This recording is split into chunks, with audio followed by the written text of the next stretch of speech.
kanina po nanonood ako doon sa loob ng hearing ho ninyo. At sinusuportahan ko po itong initiative ninyo na labanan ng mga fake news. Kasama ho kami dyan. Yung mga misinformation at saka disinformation. Kasama na rito po ang deepfake. Naging biktima rin ho ako niyan. Marami sa aming mga broadcaster. Bunso din po ng Gen AI at ang iba pa mga advanced technology po ngayon. Hindi natin mapipigilan ho yan. Kanina, I'm sorry, hindi ninyo napag-usapan sa Meta yung advanced ng technology. Kasi hindi ho talaga mapipigilan. Yung pinsalan na dulot nito ay hindi lamang po sa aming mga personalidad and even to you, Congressman, kundi pa sa pangkalatan sa publiko na nakababasa, nakakita at nakakapanood po nito. Kailangan ng sabayang pagkilos para sa education ng publiko at sa aming media practitioners para mamulat to ang mas nakararami tungkol sa masamang epekto ng fake news sa ating bansa at sa demokrasya. Kami ho sa media ay alam ko malaki rin ang responsibility sapagkat mas mabilis kaming ma-check ang mga fake news. At the same time, ma-check agad namin ang fake news. Although sana po ay naka-ready din ang mga government agencies na sagutin yung mga lumalabas na fake news. Especially sa mga congressman din po. Thank you. Thank you po. Hindi pa niyo sinubukang alamin kung sino ito mang nagpakalat ng fake news sa inyo? Hindi na po, Mr. Chair eh. Kasi karaniwan naman hindi tunay na pangalan na ginagamit nila eh.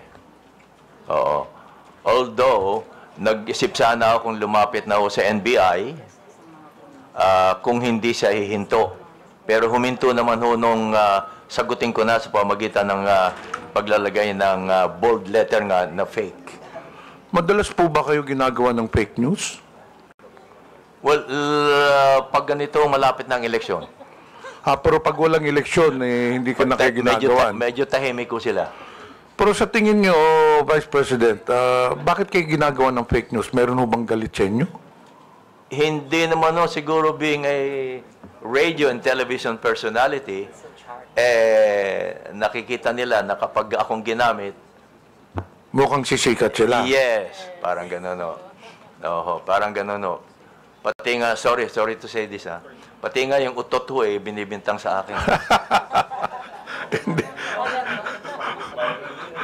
Nag-viral ho yun Sikat ho talaga kayo You're well known all over the country. So probably some of these, I would say, bloggers are taking advantage of your popularity.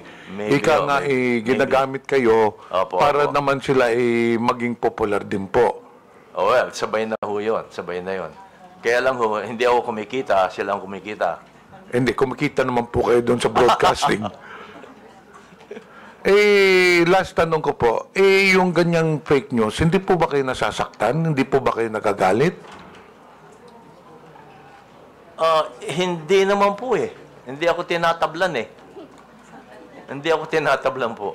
Hindi kayo naapektuhan, kagaya noon, na pinagbintangan kayo na hindi kayo bumoto kay PRD, bumoto kayo o yung sinabihan patay na po kayo, hindi ba kayo nadidepress o nagagalit? Hindi po kasi nasasagot ka agad. Yun ang advantage ho namin, nasasagot namin kaagad bilang isang broadcaster. Oo. Pero sa pangkaraniwan tao nga po, sabi ko nga, baka mahihirapan nung sila dahil hindi kaagad nila masasagot. Wala silang means para masagot kaagad. Alam nyo, Vice President, you're very well known sa broadcasting industry. And I believe that you are liked by the people around the broadcast industry. Pero nakikita mo kahit na magandang ang ikangang image mo sa sa broadcaster industry, wala ka namang kinakalaban, wala ka nang kinakaway, pero meron talagang mga tao na gusto lang talagang sirain ang isang tao. Hindi po ba? Kahit kayong mga congressmen, ganun din. Lalo na po kami, lalo na po ngayong eleksyon. Kahit maganda ang ginagawa ninyo, dahil sa mga fake news ngayon, iba ay palalabas nila. Sabi nyo kanina, hindi kayo naapektuhan kahit na anong fake news ipalabason ninyo. Ano bang pwede nyo i-advise sa amin? Kasi kami naapektuhan minsan eh. Ay sagutin ka agad dun nyo. Ganun po ba? Sagutin ka agad. So, kailangan sagutin ho namin. Opo, na may mga kaibigan naman ho kayong may mga YouTube din, may mga Facebook, gaya na ginagawa ko nga ho, bold letter, at kung minsan nagpa-plus pa, fake. Tapos pinakikiusap ko ho sa mga kaibigan na ipakalat. Yan, no? Kasi hindi naman kayo pwedeng o kaya, tumawag ho kayo sa mga broadcaster, sa mga broadcast journalist. At ipakiusap nyo kung pwedeng ma-interview kayo para ipaliwanag nyo itong lumabas na balita. Siguradong tatanggapin naman po kayo. Basta open lagi po. Yan ang pinakikiusap ko sa mga government agencies na open lagi sila kapag may lumalabas na balita. Kasi kung minsan ho ay kumakalat na yung balita ng mali, hindi ka agad nasasagot ng mga government agencies.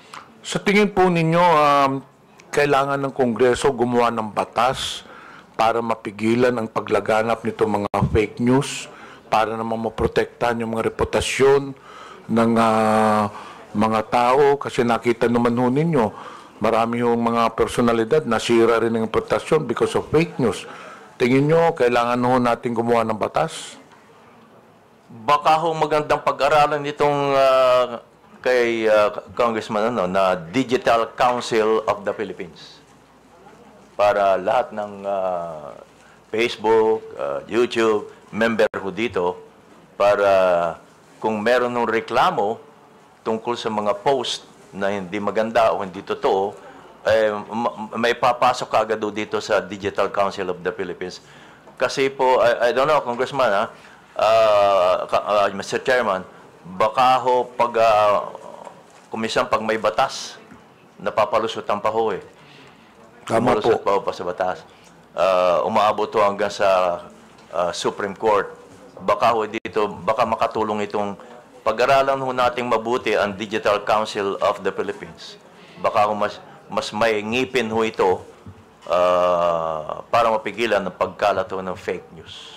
Actually, Mr. Vice President, pagkatapos po nitong hearing na ito, meron na ho kaming mga proposed legislations to counter this fake news.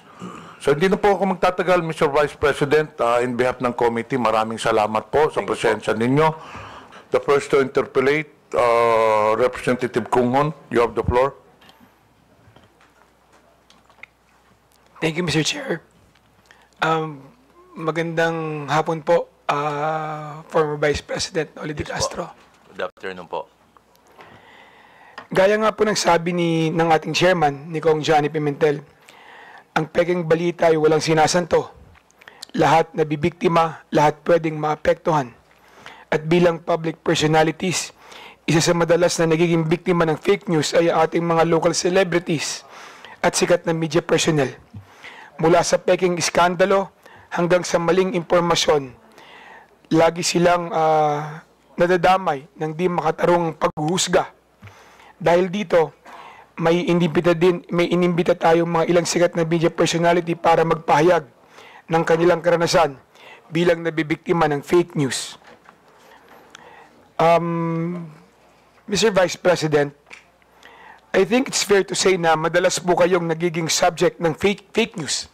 Tama po ba? Opo.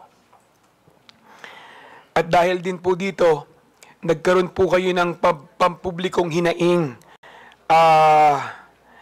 regarding sa mga fake news. Lalong-lalo na nung nakaraang linggo. Tama po ba? Opo. At base sa preliminary research na isinagawa po natin, isa sa mga peking balita na kumakalat tungkol sa iyo ay ang nausong quote card na pagkatapos na pagka-aresto ng dating Presidente Rodrigo Duterte, kung saan sinabi mo daw na the former President Rodrigo Duterte, Tatay Digong, did not start the war to kill. He started, nasa ano po yan, meron po tayong, pwede po bang pakilabas? Yan po ba? Tama po ba, ito yung isa sa mga code card na bigay po sa inyong kaalaman na peke na sinabi niyo raw po ba? Sinabi niyo raw po, tama po ba? Medyo hindi yata ho masyadong malinaw ho ito, Mr. Chairman, tungkol dito. Ang nakalagay po doon, sir, is former President Rodrigo Duterte did not start the war to kill. Okay. He started to save lives. He gave drug addicts a chance to change, to surrender, to choose a better life. But many refused. They kept using, kept selling, kept killing innocent people. So what a leader should do? Let criminals destroy families or take actions to stop them. One addict lost is tragic, but thousands of innocent lives saved, that is justice. Duterte made the streets safe. Yan po yung mga nakalagay sa quote card na na-attribute po sa inyo. Opo. Pero hindi ho lahat totoo eh. Kaya kami ho, fortunately, kami sa media, sa mga broadcaster, nakokorek kaagad ho namin on the air. On the air. Once na lumabas yung fake news, nakokorek kaagad namin. In my case, meron po akong IG na ginagawan ko kagad doon ng word na malaki na in bold letter na fake.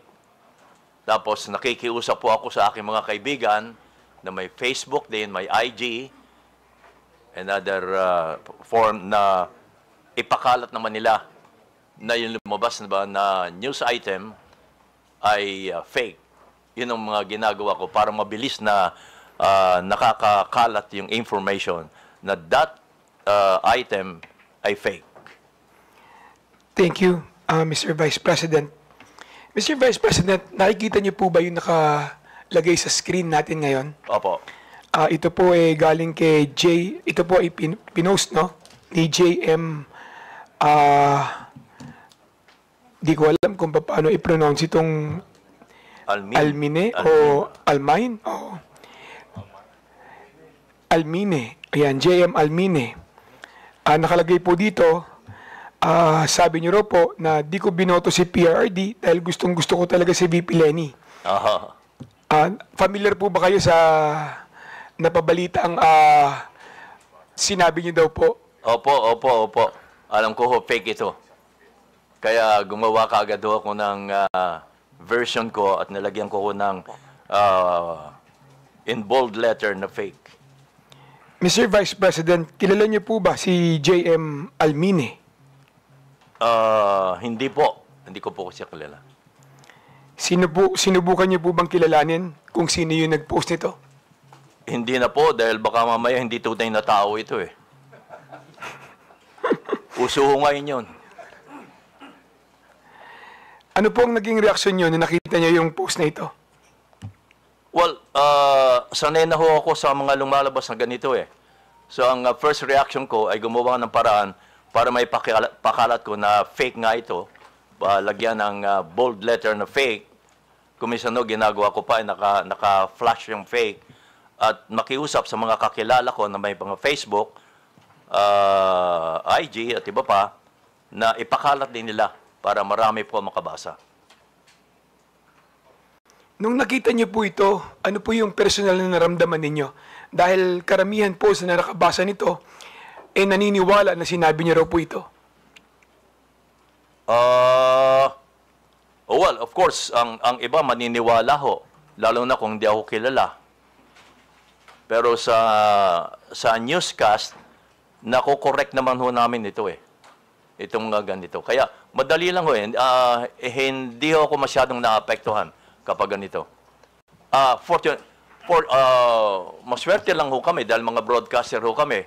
But kung pag-uusapan ho yung pangkaraniwan tao, yun ang madaling maapektuhan. At wala silang means, wala silang source para makorek agad yung lumabas na fake news.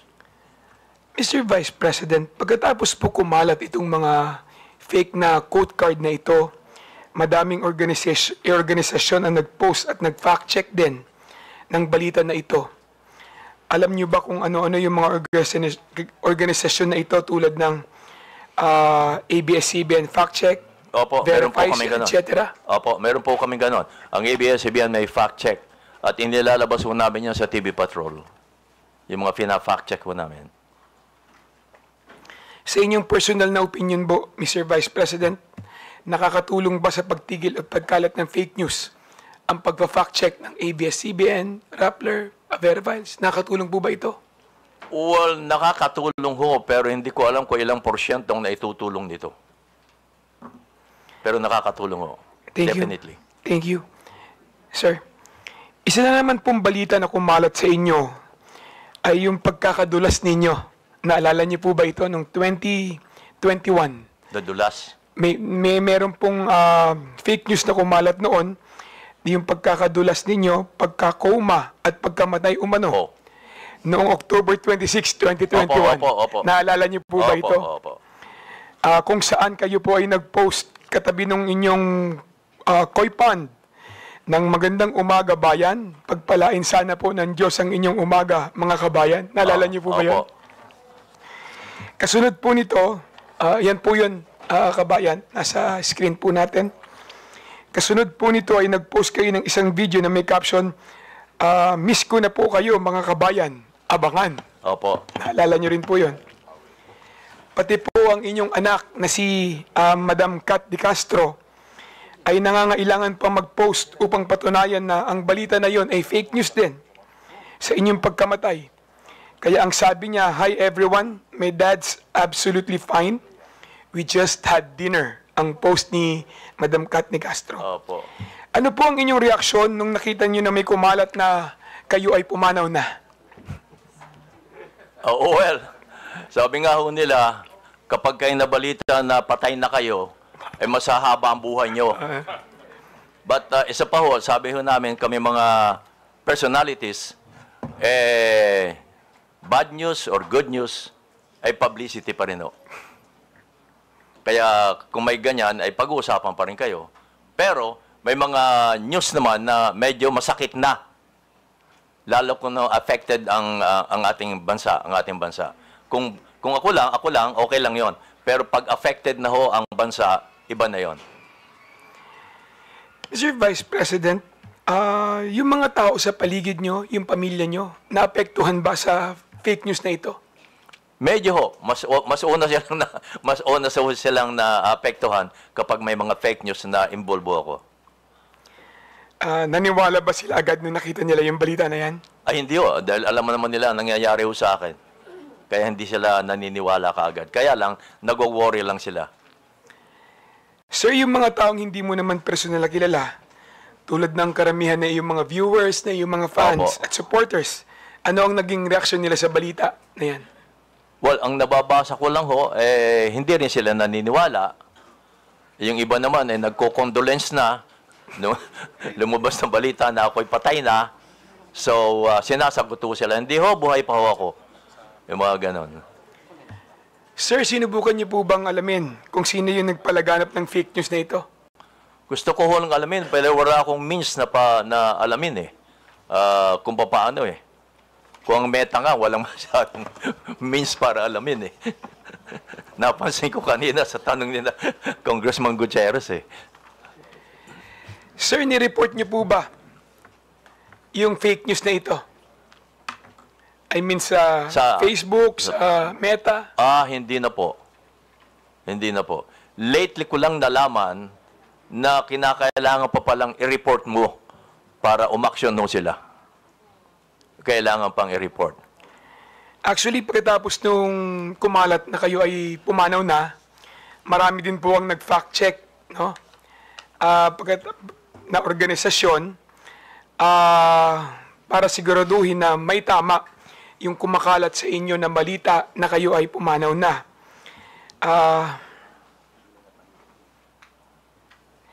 Paano naman po yung mga social media website, no, Mr. Vice President, kung saan kumalat yung mga post na ito? may mga gumawa ba sila na paraan para matigil o matulungan kayo para i-correct, no? Yung mga ganitong klaseng fake news. Meron po bang mga tumulong na mga website? May mga tumulong po bang mga individual para kayo'y matulungan na pagsawata nitong mga fake news na kumakalat sa inyo? Again, may minso kami para maharang kaagad yung mga fake news na yan because nakikita nila ako sa television na nagbabalita pa rin ng live. So, that means, yun ang patunay na, hey, buhay pa pala si kabayan eh. Nagbabalita pa ng live. Yun ang sinasabi ko na kami ay maswerte pa ang katulad namin personality. But ang kawawa ay yung walang means para maharang kaagad nila mga fake news na lumalabas against them. Kanina tinanong po ni Congressman Acop kung may responsibilidad ba ang Meta at Facebook sa mga ganitong klaseng kumakalat na fake news. Tingin niyo po ba, kabayan, merong responsibilidad ang Facebook at Meta sa mga ganitong klaseng fake news na lumalabas at nakakaapekto, lalong-lalo na sa buhay ng mamamayan? Opo, naniniwala po ako dun. At naniniwala din akong negosyo ito eh. Pati na po sa mga vlogger, kaya o sila naingganyong mag-vlog, ay dahil sa kumikita rin sila. Aminin natin, huwag na tayo maging hipokrito ho dito. Pati ang Meta, alam naman nila yon, negosyo nila yon eh. So, tingin niyo po, hindi lang sa content creator o nag-post ang sole responsibility pagdating din po sa mga post na pinopost nila, pati rin po ang Meta. Opo. Meron tingin niyo, meron din pong responsibilidad Yes patungkol po. sa mga post na ilalagay sa kanilang platform. Mahalaga po yun. Dahil sila ang means eh, para may pakalat yun eh. Wala namang iba. Sila rin kung Facebook, kalimbawa, Facebook lang ang magpapakalat niya, wala nang iba. Facebook to Facebook, yung may mga Facebook. So, naniniwala ako na ang Meta ay malaki ang responsibilidad. Thank you, Mr. Chair.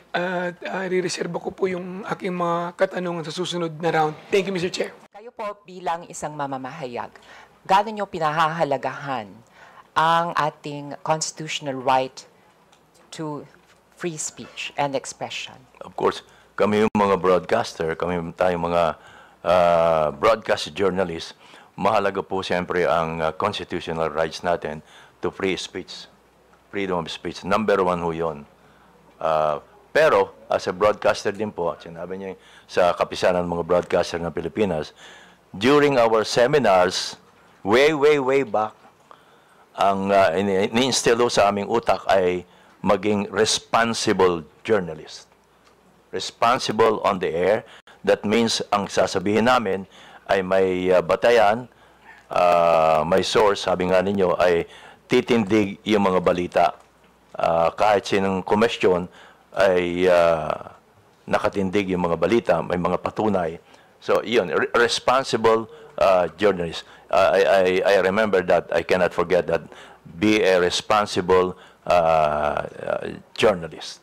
Mr. Chair, maidagdag ko pa po, kayo po ba ay kasapi ng kapisanan ng mga broadcaster ng Pilipinas? Yes po. Automatic po yun. At meron po ba kayong sinusundang Code of Ethics and Standards sa loob po ng KBP? Meron din po. Maliban doon sa Code of Ethics namin sa ABS-CBN. Okay, meron din sila sa ABS-CBN. Opo.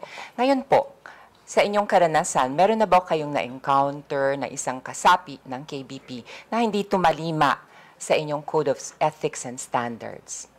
Well, unang-una ho, hindi na kinakailangan dumaan pa sa KBP pag may ganon.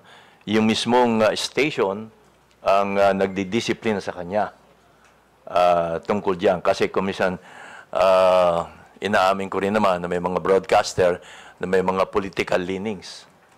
Lalo na ho ngayon, malapit ng eleksyon. So, meron ding mga broadcaster ang nagagamit ng ilang mga, well, of course, kandidato dahil sa malapit ng election for monetary reason. Yes po, Opo. Mr. Chair. Kung sakali po, yung mismong radio station ay kakonsyaba noong, I don't know, ng isang politiko, paano yon? Ina-apply po ba sa ganitong instance Iyon lang yung ho. Code of Ethics at saka standards ng KBP? Iyon lang. Baka ho mamaya ay utos din ng istasyon. Opo. Pero po, ang sabihin ko, doon po, meron po bang in that case, i-apply ang KBP? Meron dapat to magreklamo ang isang kandidato sa kapisanan ng mga broadcaster ng Pilipinas. Okay po. Mr. Chair, nais ko rin tanungin si Vice President Noli de Castro at ito ay related sa kanyang karanasan bilang mamamahayag. Kung kayo po ang tatanungin, gusto niyo po ba magkaroon ng ahensya ng pamahalaan na magre-regulate ng content o kaya ng balita na inyong binibigay? Medyo pumapasok ko doon yung freedom of expression freedom of speech. Doon pumapasok. So, sa madalit salita po, Mr. Chair, hindi kayo sang-ayon? Hindi ho, pero pwedeng i-regulate to in some sense. Hindi ho yung pure regulation. Yes. Mr. Chair, for the information of our resource persons and my colleagues, there is already a law that actually addresses the problem within the world of journalism. This is the 2012 Cyber Libel Act. Basically, we have the freedom of speech and expression. But there's just like any other right, this is not absolute. Absolute. The state can regulate in order to protect public interest. But in regulating the freedom of speech, which is a basic constitutional right, it has the obligation to use the least restrictive means. At may dadagdag ko pa po, pagdating po dito sa pag-regulate ng free speech, it's parang, it's a lost cause basically. Kasi iko-question talaga yan sa Supreme Court. Ganun po ang mangyayari. So maitanong ko po sa inyo, Ms. Kabayan, na pakinggan niyo po briefly yung aking sinasuggest na Digital Council of the Philippines. Kumbaga ito parang self-regulatory, pero magfa-fact check din po siya. Tapos, yung findings niya ay ipapasa po doon sa different social media platforms katulad ng Facebook, ng Instagram, ng X, ng TikTok. At nakabase po doon sa findings, pwede po nilang i-flag, pwede po nilang i-take down yung content. So, in other words, ang naturang mga platforms ay member din ng Digital Council Yes of the po, Philippines. maaari po silang member ng Digital Council of the Philippines. At yun nga ho, sinasangguni ko na maaari po tayong magkaroon ng isang batas para obligahan itong mga social media platforms na i-flag itong mga pieces of information na matutuklasan na fake. Opo, dahil malaga po ang sa hearing ho kanina at yung mga guests mula sa Meta, importante talaga ho yung mga platforms na sila ang mag-control, or mag-monitor ng mga lumalabas sa iba't ibang platform nila. Yes po. Mr. Chair, matanong ko rin po kay Kabayan Noli de Castro, naobserbahan niyo po ba na depende kung ano yung social media platform, ay maaaring silang magkaroon ng parang community guidelines sa isa na kakaiba doon sa iba. Kumbaga, Facebook meron siyang sariling guidelines, ang Twitter may sarili siyang guidelines. Sa inyo pang karanasan at obserbasyon ay nakikita niyo po itong ganitong sitwasyon. Well, nakikita ko dito halos pare-pareho lang ang mga ang Twitter, ang Facebook, ang Instagram, pare-pareho din ng nilalaman nila. Opo. Ang content po nila and the way they disseminate information, Mr. Opo. Chair. Opo. But for the information of everybody, in the past 3 TRICOMs, we have already established na minsan, katulad ng TikTok, meron siyang redress system. Pwede po niya i-take down yung news. Minsan nakakalusot nga lang ho. At yung fact-checking, hindi naman po ginagampanan din ng Facebook. Parang i-report po ang isang piece of information. Paramihan po ng report. Kahit totoo na po yung news, pero natalo ka sa dami ng trolls ng kabilang kampo o kaya ng kabilang bando, iti-take down ito. So it's not really on the basis of what is true or what is fair. It is on the basis of gaano karami kang magre-report, di ba? Parang popularity contest. So ito po ang problema nga natin. So with that, Mr. Chair, I would like to conclude by asking, would you agree to the idea of a digital council of the Philippines? Yes po, Congressman. Itong Digital Council of the Philippines, just like kapisanan ng mga broadcaster ng Pilipinas, ito ho ang maaring, kasi sabi nga ninyo ay hindi ho tayo pwedeng maglabas ng batas dahil makikwestiyon hanggang Supreme Court. So itong Digital Council of the Philippines, ang pinaka mabilis na maaring kumestyon sa mga content providers na lumalabas, lalong-lalo na ang mga fake news. Maraming salamat, Mr. Chair. I would just like to conclude by reiterating my stand against fake news. It is really alarming. It is appalling. Yes, of course. Appalling is an understatement, in fact. Nakakainis na po talaga. It's really annoying. Especially na ngayon, maraming political developments, it's election time, iba-ibang paninira. And I have also observed, it is also, katulad ng isang araw lang, meron akong isang constituent na halos mabiktima ng perang scam. Ginamit ang deep fake ni Mr. Ramon Ang, as well as ni Katunying. And they were actually trying to sell this pyramid scheme. And alam nyo naman, not everybody can exercise or has the ability to exercise critical thinking. At minsan, dahil sa kahirapan na rin ng buhay, ay kumakapit sa patalim, sinasakyan ito mga scam, gini-give up ang kanilang, at nawawala ang kanilang hard-earned money.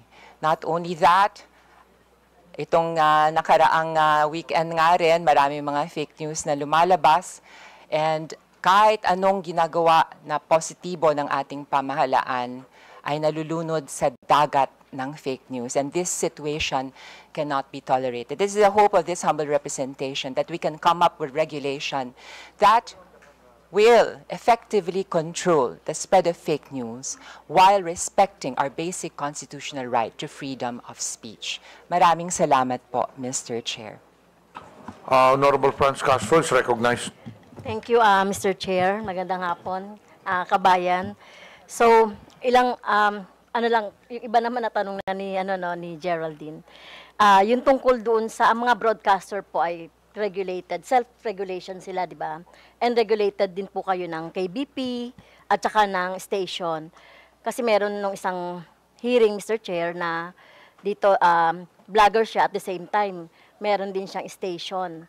No? Meron din daw siyang parang network na kinabibilangan. So, di ba, Mr. Chair, may mga broadcaster din, journalist, na nagiging vlogger. So, paano po ba ito nare-regulate? Kasi itong vlogger na to, halimbawa, broadcaster siya, pero may mga disinformation or fake news. Nire-regulate din ba ito ng station o yung network na kinabibilangan niya, kabayan? Dapat po, kasi kung mga fake news ang sinasabi niya, at hindi lang once, twice, or thrice, dapat ay kumilos na ang istasyon or even ang kapisanan ng mga broadcaster ng Pilipinas. Okay. So, nag-a-announce ba ang network na may mga ganitong disciplinary doon sa mga broadcaster at the same time vlogger na nagbibigay ng disinformation? Normally ho, ang aking experience ay sinasabihan lang ho sila Okay. to stop yung ginagawa niya. At nagko-correct. Tama po ba? Dapat i-correct Dapat niya. kino-correct, no, Oo. yung mga disinformation. Kasi kung hindi niya i-correct, paulit-ulit na siya sasabihan or until isuspindi siya. Okay. Kahit na po ito ay information, dapat po kung meron siyang sasabihin na opinion, ay dapat nakabase pa rin sa facts. Sa tamang impormasyon. Yes, sa tamang information. Opo. Pangalawa, Mr. Chair, ito syempre, kanina sinasabi natin na hindi naman maiwasan na yung isang broadcaster o kahit na kayo po kabayan, meron kayong sariling opinion Opo. sa mga bagay-bagay. So, paano nyo po yun masasabi? I mean, di ba, freedom of expression. Pero kung kayo po ay nakapaloob sa sa isang network na halimbawa may political leaning, paano po nyo ma-express yung inyo pong sa programa ninyo? Well, sa akin pong experience, hindi ko po tinitingnan yung kung ano man political leaning ng istasyon. Ang sa akin po ay kung ano aking opinion, kung ano ang tama, yun ang sinasabi ko. Wala pa naman ako na-experience na sinabihan ako ng istasyon, oy, medyo hinay-hinay ka dahil yung ating boss ay iba ang political leaning. Wala pa naman akong ganong experience. Dahil ang human being po, Mr. Chair, ay socially and politically charged. Siyempre, meron siyang sariling opinion. So, naniniwala kayo na among broadcasters, journalists, wala naman talagang sinasabing neutral. Tama po. Kasi meron din kayo talagang sariling choice, political opinion, etc. Opo, talagang meron ho kami. Okay. So, gusto ko lang sabihin, Mr. Chair, kasi katulad din sa teacher, experience ng teacher, na yung mga teacher kasi, minsan, minomonitor yan ng mga kanilang superiors. Kaya, syempre, ang mga teachers dapat din nagpapahayag ng sarili nilang experience or sarili nilang pong choices, etc. So, katulad din po yan ng mga broadcasters, though, meron po silang tinatawag na regulation. So, ano pa rin po, Mr. Chair, above all pa rin yung freedom of expression. Thank you po. Maraming salamat, Noro Franz Castro.